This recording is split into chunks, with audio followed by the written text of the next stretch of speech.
नमस्कार, मैं हूं अंशिता।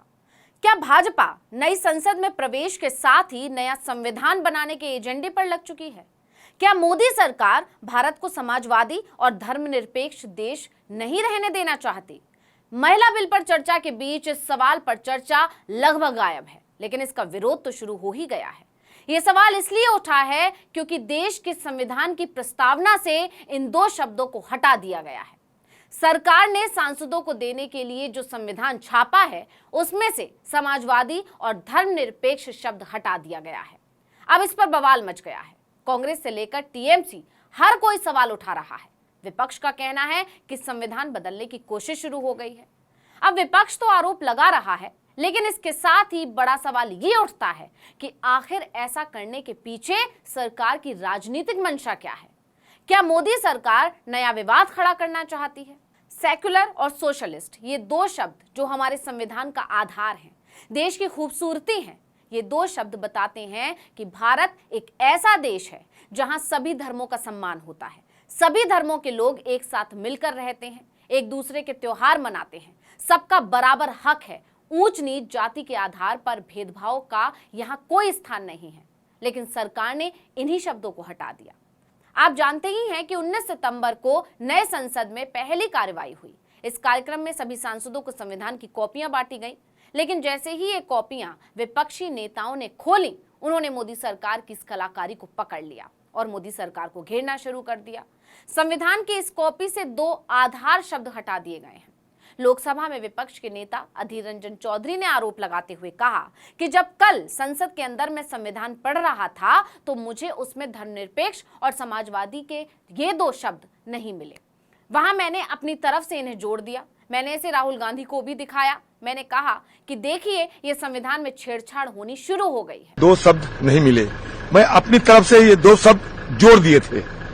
अब देखिए, हमारे भाषण में जो शब्द जोड़ दिए थे, सेकुलर और सोशलिस्ट, ये दो शब्द नहीं थे। तो मैं उसके बाद राहुल जी से बात किया और राहुल जी को भी दिखाया कि देखिए, ये संविधान की छेड़छाड़ होना शुरू हो चुके हैं। इसमें 1976 में संशोधन किया गया था, तो हमें आज संशोधित संविधान क्यों नहीं मिलेगा? हम संशोधन क्यों करते हैं? ये एक सोचे समझे तरीके से हमारे संविधान को बदलने की कोशिश दिखाता है। अधीर रंजन ने आगे कहा कि अगर संविधान की प्रस्तावना में छेड़छाड़ की जाए तो हमारी बुनियाद बड़ी कमजोर हो जाएगी। संविधान की प्रस्तावना में समाजवादी और धर्मनिरपेक्ष शब्द नहीं हैं। हम भारत के लोग भारत को एक संप्रभु, समाजवादी, धर्मनिरपेक्ष, लोकतांत्रिक गणराज्य बनाने और इसके सभी नागरिकों को सुरक्षित करने का संकल्प लेते हैं। इसमें समाजवादी और धर्मनिरपेक्ष शब्द नहीं थे। उन्होंने ये भी कहा कि हम जानते हैं ये दोनों शब्द संविधान में संशोधन करके 1976 में शामिल किए गए थे, लेकिन आज की तारीख में कोई हमें संविधान दे तो उसमें समाजवादी और धर्मनिरपेक्ष शब्द ना हो, ये बड़ी चिंता की बात है।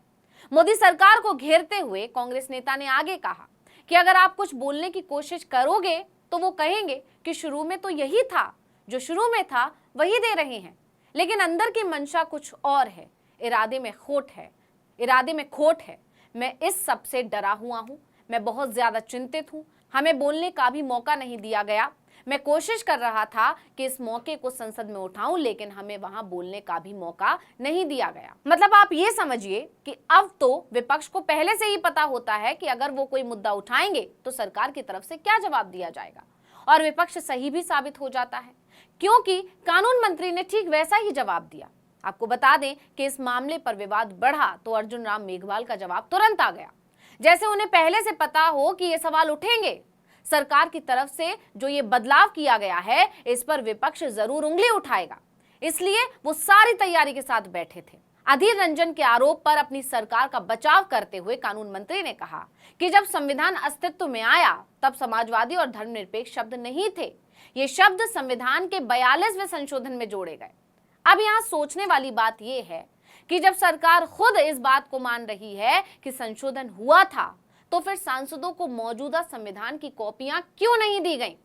क्योंकि हर कोई ये जानता है कि संविधान की प्रस्तावना में समाजवादी और धर्मनिरपेक्ष को जोड़ा ही इसलिए गया था कि आने वाले समय में लोग यही सीखें और इसे याद रखें, क्योंकि उस समय की संसद को अंदेशा रहा होगा कि आने वाले दिनों में लोग संविधान की इस मूल भावना को छेड़ने या मिटाने की कोशिश करेंगे।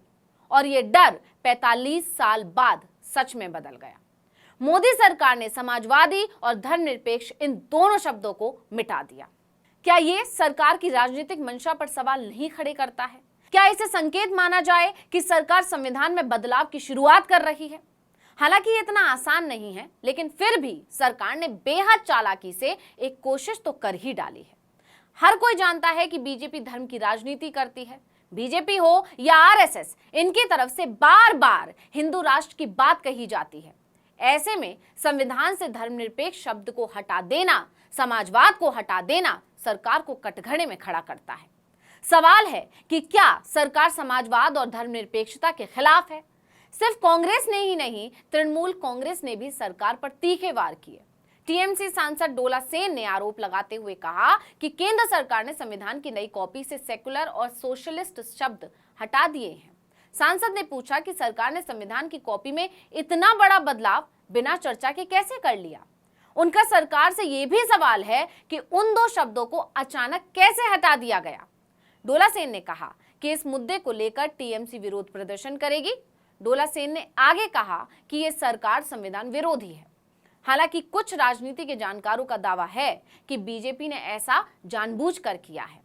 ऐसा करके वो सिर्फ उस वर्ग को टारगेट करना चाहती है जो हिंदू राष्ट्र के पक्ष में है। यही नहीं, सरकार भली भांति जानती है कि संविधान में किसी भी तरह का बदलाव करना इतना आसान नहीं है। बावजूद इसके उसने ऐसा किया। इसके पीछे उसकी मंशा विपक्ष का मुख्य मुद्दों से ध्यान भटकाना है और कुछ नहीं। वहीं इस खबर के सामने आने के बाद से कुछ लोग दो घटनाओं को आपस में मिला रहे हैं। उनका कहना है कि मोदी सरकार बार बार संविधान की अवहेलना कर रही है। कुछ लोग चुटकी ले रहे हैं कि पहले मोदी नई संसद में संविधान लाना ही भूल गए, जबकि एक दिन पहले से तमाम मीडिया चैनल ये गाना गाने में लगे हुए थे कि मोदी पुरानी संसद से नई संसद तक संविधान हाथ में लेकर जाएंगे।